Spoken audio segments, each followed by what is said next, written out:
Hello everyone, I hope you are doing well. So yes, China ने पहली बार domestically अपनी थर्ड एयरक्राफ्ट कैरियर फ्यूजियन इसकी sea trials China कर चुका है। और इसके रिगार्डिंग जो आर्टिकल्स आप यहाँ पर देख सकते हैं कि China launches sea trials for its next generation aircraft carrier. और ये डोमेस्टिकली डेवलप किया गया एक एयरक्राफ्ट कैरियर है। आपको सबसे पहले क्लियर कर देना चाहते हैं, एयरक्राफ्ट कैरियर जो होता है ये बेसिकली एक बड़ा भाई होता है, कॉर्वेट, फ्रिगेट, उसके बाद एयरक्राफ्ट कैरियर। और चाइना का ये basically advanced third aircraft career है, क्योंकि इसके पहले चाइना के पास में शानडोंग एयरक्राफ्ट कैरियर था जिसे कमीशन किया गया था 2019 के टाइम में, वो आज भी चल रहा है। और एक था आपका लियानिंग जिसे यूक्रेन से परचेज किया गया था 1998 के टाइम में, वो आज भी चल रहा है। लेकिन इसके बाद में तीसरा एयरक्राफ्ट चाइना का फ्यूजियन, जिसे रिसेंटली सी ट्रायल्स चाइना कर चुका है और बहुत जल्द इसे कमीशन करने वाला है। और इसकी रिगार्डिंग ना आप यहाँ पर हिंदी मीडिया आर्टिकल्स पे देख सकते हैं, चीन ने समंदर में उतारा सुपर कैरियर युद्धपोत,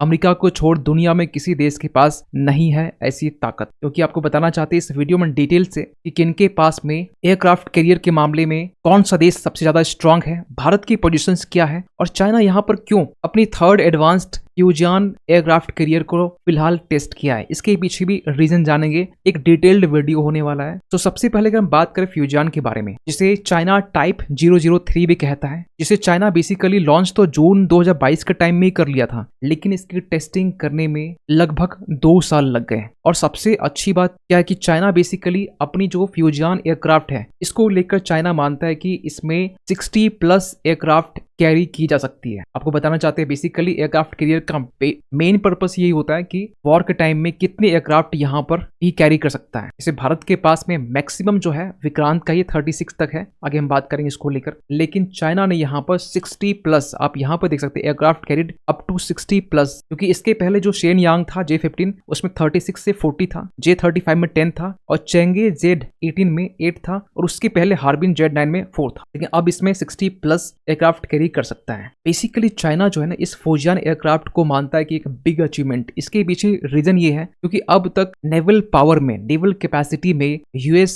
की पावर अब तक सबसे ज्यादा थी, क्योंकि यूएस के पास में USS गेराल्ड R. फोर्ड जो है ये अब तक का सबसे पावरफुल एयरक्राफ्ट कैरियर है। क्यों? इसके पीछे रीजन ये है कि ये 75+ एयरक्राफ्ट को कैरी कर सकता है, 75+। और चाइना ने जो रिसेंटली डेवलप किया है वो 60+ का है। और इसके बाद कोई भी देश आमने सामने नहीं आता है, क्योंकि आपको बता दें 75 के बाद में चाइना 60+ के साथ में दूसरा ऐसा कंट्री बन चुका है जो एयरक्राफ्ट कैरियर के मामले में सेकेंड कंट्री है जो इतने एयरक्राफ्ट को कैरी कर सकता है। यही नहीं, चाइना के लिए बेसिकली एक सिग्निफिकेंट माइलस्टोन भी है, क्योंकि ये सबसे पहली बात तो ये डोमेस्टिकली डिजाइन किया गया है। और चाइना का ये फ्यूजियन जो है ये थर्ड एयरक्राफ्ट कैरियर है। इसके पहले भी हमने बात कर कि पिछले स्लाइड में 2 एयरक्राफ्ट है जो 2019 और एक लियानिंग जो है वो दूसरा है। और चाइना की आगे की जो प्लानिंग है ऐसे 6 कैरियर्स और डेवलप करने की 2035 तक में, ताकि चाइना वर्ल्ड के second largest blue water navy बन सके आफ्टर यूएस के बाद में। लेकिन थोड़ा सा बेसिक डिफरेंस समझते हैं बेसिकली कि यहाँ पर यूएस के या फिर चाइना के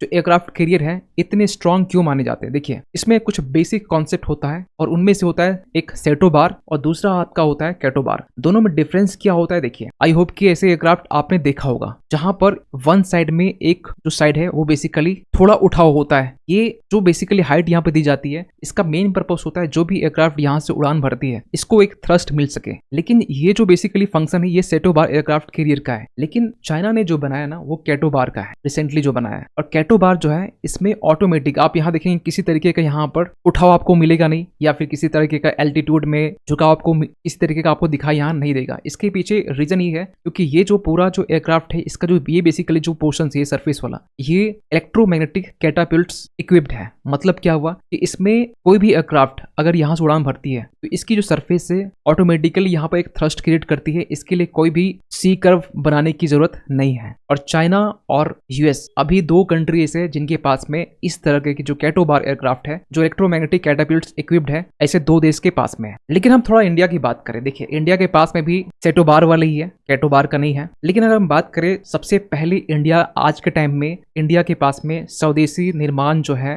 वो INS विक्रांत है। INS विक्रांत की थोड़ी कहानी बहुत पुरानी है। ये हमने यूके से सबसे पहली बार लिया था जब उन्होंने डीकमीशन कर दिया। तो 1961 में 1961 के टाइम में हमने यूके से लिया और उसके बाद में जब यूके से लेने के बाद जब कमीशन किया और 1997 तक में इसे जाकर डीकमीशन किया और इसी एयरक्राफ्ट को हमने फिर से रीडेवलप किया इंडिजेनसली और 2022 के टाइम में सितंबर 2022 के टाइम फिर से कमीशन किया और ये कंप्लीटली इंडिजेनसली हमने डेवलप किया। लेकिन इसी बीच में यहाँ पर INS विराट की भी एंट्री होती है जो 1987 में फिर से हमने यूके से परचेज किया होता है, जो कि वो डीकमीशन किया होता है। आपको बता दें कि ये डीकमीशन वाला जो यूके के एयरक्राफ्ट है हमने खरीदा, लेकिन आपको बताना चाहते हैं ये 1971 की वॉर हो या आगे किसी भी वॉर, नेवल की वॉर हो, इसने अपनी इंपॉर्टेंट रोल यहाँ पर बखूबी यहाँ पर निभाई है। इसके बाद में रसिया के साथ हमने INS विक्रमादित्य हमने खरीदा, वो भी डीकमीशन था, हमने उसको परचेज किया और 2013 में जाकर विक्रमादित्य को कमीशन किया इंडियन नेवी शिप में। लेकिन अब यहाँ पर खबर ये निकल के आ रही है कि INS विक्रांत जिसे हमने इंडिजिनसली डेवलप कर लिया, कमीशन भी कर दिया, इसके बाद में नेवी ने प्रपोजल रखा था कि सेकंड इंडिजिनसली एयरक्राफ्ट कैरियर बहुत जल्द ही आपको देखने को मिलेगा और उसका नाम बेसिकली होने वाला INS विशाल। INS विशाल बेसिकली प्लान फॉर्म में है। फिलहाल अभी इसे कोचिन शिपयार्ड लिमिटेड की तरफ से बनाया जा रहा है। फिलहाल ये डिजाइन फेज में है और इसको लेकर बहुत ज्यादा अपडेट ना आर्टिकल्स आपको देखने को मिलेंगे। लेकिन हाँ, नेक्स्ट इंडिजिनसली जो होने वाला है हमारा वो INS विशाल होने वाला है और इसकी जो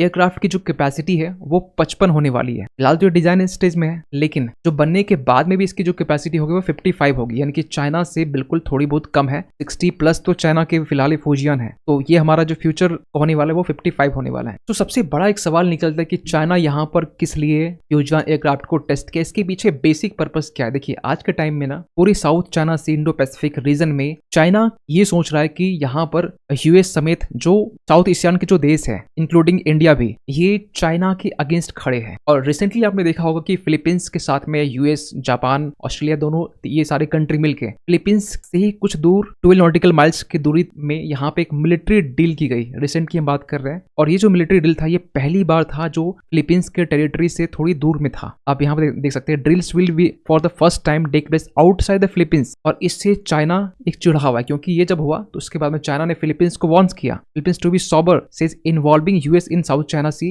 विल एग्रेवेट टेंशंस। अगर यूएस के साथ में मिलिट्री डील अगर आगे की जाती है तो इसको लेकर टेंशंस क्रिएट हो सकता है। इसके बाद में आपको पता होना चाहिए यूएस को भी वार्न किया गया चाइना की तरफ से। और दूसरा सबसे बड़ा रीजन है ताइवान की रीयूनिफिकेशन के बारे में, क्योंकि आज से लगभग 4 महीने पहले दिसंबर 2023 की बात करें जब चाइना और यूएस के लीडर जब आपस में मिले थे, उस वक्त शी जिनपिंग ने साफ साफ बाइडेन को वार्न किया था उस समिट के दौरान में कि Beijing will reunify Taiwan with China. और इसको लेकर ना आज से लगभग 3 साल पहले एक आर्टिकल पब्लिश हुई थी अमेरिका में, वहां पर यह साफ साफ कहा गया था यूएस कमांडर की तरफ से, मिले की तरफ से, कि चाइना फिलहाल अभी कैपेबिलिटी को डेवलप कर रहा है और ये जो फ्यूजियन है ये बेसिकली कैपेबिलिटी को ही शो कर रहा है और ये कैपेबिलिटी डेवलप करने के बाद में ताइवान को 2027 तक में चीन इसे कैप्चर एक्वायर कर सकता है। लेकिन कुछ एक्सपर्ट्स यही मानते हैं कि यस डेफिनेटली कि ताइवान को चाइना इजिली एक्वायर तो कर सकता है, लेकिन ये इतना आसान नहीं होने वाला, ये चाइना भी समझता है। आप यहाँ पर देख सकते हैं एक्सपर्ट ये कहते हैं but it would cost an extremely bloody price, क्योंकि ताइवान में आज के टाइम में यहाँ की जो गवर्नमेंट है वो डेमोक्रेटिक गवर्नमेंट है और ये 2016 के टाइम से लेकर रिसेंटली जनवरी में जो इलेक्शंस हुए, लाई चिंगते यहाँ पर प्रेसिडेंट बन के फिर से बनते हैं यहाँ पर डेमोक्रेटिक पार्टी के, और इसके बाद में टेंशंस और भी बढ़ जाता है। यानी यहाँ पर ताइवान भी शांत नहीं है। ताइवान भी यहाँ पर फर्स्ट डोमेस्टिकली सबमरीन को डेवलप कर चुका है जिसका नाम हाईकून है, जो कि 80 मीटर लगभग लेंथ इसकी है और ये डेवलप किया गया है यूएस के हेल्प से। यानी यूएस भी इसके लिए जो है ताइवान को मिलिट्री सपोर्ट, आर्म्स, इक्विपमेंट्स ये प्रोवाइड कर रहा है। और रिसेंटली आपने देखा होगा कि ताइवान की जो मिलिट्री है यहाँ पर 619 मिलियन जो है यूएस डॉलर यहाँ पर आर्म्स के लिए यूएस की तरफ से दिया जाता है और इसको लेकर बेसिकली क्वेश्चन मार्क किया जाता है कि ये बेसिकली चाइना के ऊपर में एक प्रेशर क्रिएट करने के लिए ताइवान की जो आर्म्स या जो उनकी जो मिलिट्री है ये स्ट्रॉन्ग करने की कोशिश की जा रही है। वैसे आपको बता दें कि ताइवान को यूएस इंडिपेंडेंट स्टेट नहीं मानता है, इंडिपेंडेंट नेशन नहीं मानता, ये ताइवान को चाइना का पार्ट ही मानता है, इंक्लूडिंग यूएस, इंडिया भी मानता है, जैसे कुछ कंट्री के छोड़ दे तो। लेकिन चाइना बार बार ये धमकी देता है ताइवान को लेकर, लेकिन यूएस ने अपने साइड से ये कहा है कि अगर ताइवान के ऊपर अटैक होती है, ताइवान को फुल राइट है अपने डिफेंड करने के लिए, और डिफेंड करने के लिए यूएस डेफिनेटली ताइवान को आर्म्स इक्विपमेंट्स प्रोवाइड करेगा। और इसको लेकर ना ताइवान डिफेंस मिनिस्ट्री ने भी यहाँ पर साफ साफ ये कहा था जो फ्यूजियन की जो कैपेबिलिटीज है ये ताइवान के ऊपर में एक पोटेंशियल थ्रेट करने की कोशिश की जा रही है। यही नहीं, जापान टाइम्स में भी एक आर्टिकल पब्लिश हुआ था, उसमें बेसिकली ये कहा गया था कुछ एनालिस्ट की तरफ से जो फ्यूजियन है ये ताइवान के लिए एक सिग्निफिकेंट मैरीटाइम कंसर्न बनने बनने वाला है। लेकिन वही दूसरी तरफ कुछ एक्सपर्ट ये भी मानते हैं चाइना के फ्यूजियन को लेकर कि despite China's advancement in aircraft carrier there are notable hurdles to overcome. China को